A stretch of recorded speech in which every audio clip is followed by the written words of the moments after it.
Today's settlement of $787,500,000 represents vindication and accountability. That was Dominion's lawyer talking about vindication. That's in their Fox lawsuit. This is Balance of Power on Bloomberg TV. And that was moments ago. Fox was set to begin this trial. 12 jurors were picked, and there's a settlement now with Dominion for $787 million. Joining us to discuss this, our political panel, Kristen, Hawn, partner at ROKK Solutions, and Sarah Chamberlain, Republican strategist. Welcome, both you ladies. Thank you so much for joining. Sarah, let's start with you. What's your reaction to this case? Fox had to settle. They had no choice. They can't put their top talent on the stand under oath and talk about it. They could have put Rupert, right? They can't. None of them. So they had to settle. I think they've been discussing this for a few days, and I wasn't surprised to see it at all. Kristen, I asked a legal mind earlier in the hour. I'll ask a political mind now. Who actually won in this case? Who came out on top, Dominion or Fox? I think Fox made the right decision. I think they would not have come out ahead had they had to, put all of their top talent out there. So I think at the end of the day, I think it's a draw. I don't know if Fox won't get dragged through the mud through this long trial now. That's the same answer, but Dominion also can't tell the world, hey, we were right after all. I mean, they can, but you're not going to have Fox telling the world that, and they're not going to have a case that they won. They certainly didn't. The statement they put out saying this, the settlement is an indicator that, Dominion wasn't telling the truth about a lot of things. So it was pretty shocking, their statement, following the trial or following the settlement. We have that statement. The one sentence that stood out to me was Fox saying, we acknowledge the court's rulings, finding certain claims about Dominion to be false. Is that the most we're going to see from Fox? I believe it is. Do you think Tucker Carlson comes on television this evening and says what I've been saying for the past, since the... I think the Fox is going to move on. I bet you don't see it at all this evening. They will cover something else. But what about the disservice to their viewers at the end of the day, right? Don't American voters have a right to know about this case? And if you only watch Fox, you're in that echo chamber? But that's Fox, and the people who watch Fox, that's what they watch it for. So, to that end, Dominion may not be done with legal action here, Kristen. You're a communicator by trade here. What's the PR effort to let the world know that they were right? I mean, if I'm them, I think that there's where the communications and the political and the legal probably all come together, and I'm not a legal expert, but I would have gone to my attorneys and say, as part of the settlement, I would like to see, the truth come out behind this settlement and not just the dollar figures, because Fox is clearly playing the communications game right now with that statement. Sure, but they can play their own game, right? This is still crisis management. Right. How do you get the word to the street? You get the word to the street. I mean, they've got a lot of different, you get your surrogates out there, you get you have the money now, you deliver the message to the American people. I think that you try to seem above it, right? You try not to play the partisan politics that a lot of these talking heads on Fox News play. Now, I don't want to downplay some of Fox's, like you were talking about in the previous segment, some of the journalists over there who are very serious journalists, and I have a lot of respect for. You mentioned one of them, Neil Caputo. But you have to kind of rise above it, and it, we'll see if they play at all in the next presidential election.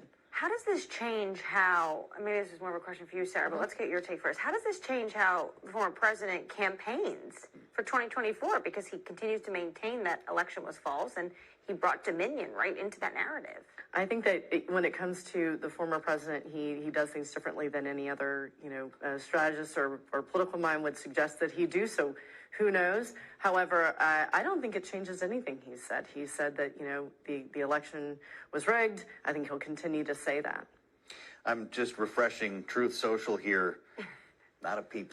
No, not yet. But I think it's coming. We're going to get one? Does Donald Trump say anything about this, or just act like nothing happened? I think he's going to act like nothing happened, and I think he's just going to keep moving and not even acknowledge the settlement. Fascinating. Coming up, our political panel stays with us to discuss Florida Governor Ron DeSantis' ongoing battle with Disney. He's in D.C. This is Balance of Power on Bloomberg TV.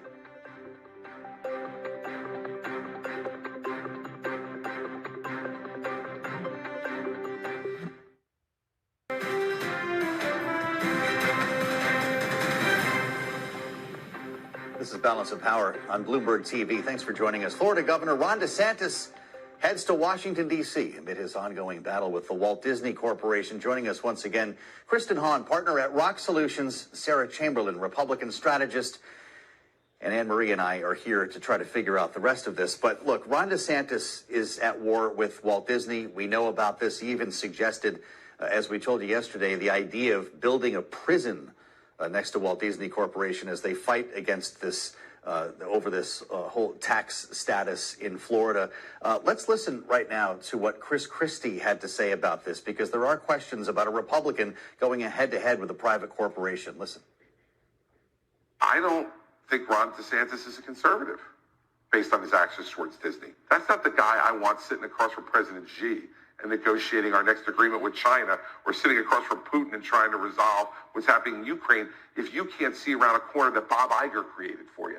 I mean, I don't think that's very imposing. Of course, former governor of New Jersey, who may end up being a presidential candidate. Sarah, is this anti-conservative behavior? No, I can understand what the governor is doing. Maybe he's taking it a little too far. And I actually think you're going to see a settlement. They're going to come together, talk about it. And I think in 6 months we won't be talking about this at all. Bob Iger says he's anti-business. I know. And anti-Florida. And anti-Florida. And I know. I'm listening to all that. But he is getting... How is it not? But he's building his conservative base. He was clearly running for president, and he thinks that this is a great talking point for him. Whether it's the right thing for Florida and business is a whole other discussion, but it does sell to the base. I mean, it just does. But does it? American It does. children love I know. Disney. Everybody. And if you're trying I know. to run. I mean, I don't know anything that was more talked about growing up But or he has watched than focus Disney. grouped this and tested it out there. So he's not doing this without research behind this. And yes, every child in America wants to go to Disney. I mean, it's their fantasy. So how does that help you in a national campaign? You're taking on, so for the base voter, the Republicans, he is taking on a big corporation, and they're anti-corporation. They support Trump. I mean, we've seen this for the last few years, and it's winning. It's a winning issue for him with the base. It's woke corporation. I think we discussed earlier, corporations are having a much harder time to navigate America. Well, you know, Ron DeSantis also threw down on the Bud Light boycott, suggesting that he would never drink Bud. He called it righteous, is the term that he used, Kristen. It does seem to be more than just a Walt Disney issue as we look at the pearly gates here. This is a governor preparing to run for president who's going to war with corporate America. How does that play out in the other end? I think it's really interesting as a Democrat, and you have to look at broader than Disney. Like you said, it's this whole idea of wokeism or ESG, and all these terms get conflated. You know, we just did, my company, ROKK Solutions, just did a study with Penn State University, and we went and looked at Republican voters and Democratic voters and independents. And there's a little bit of a disconnect there. So I'm not sure if what he's doing, we'll see, translates to the rest of the country.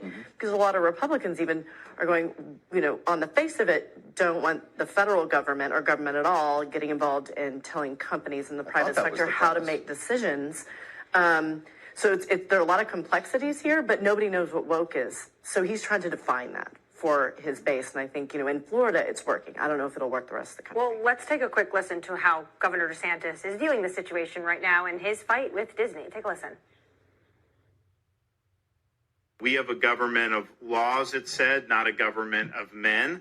And that includes the law being superior to big corporations, even corporations as big and powerful as Walt Disney Company. They are not superior to the laws that are enacted by the people of the state of Florida.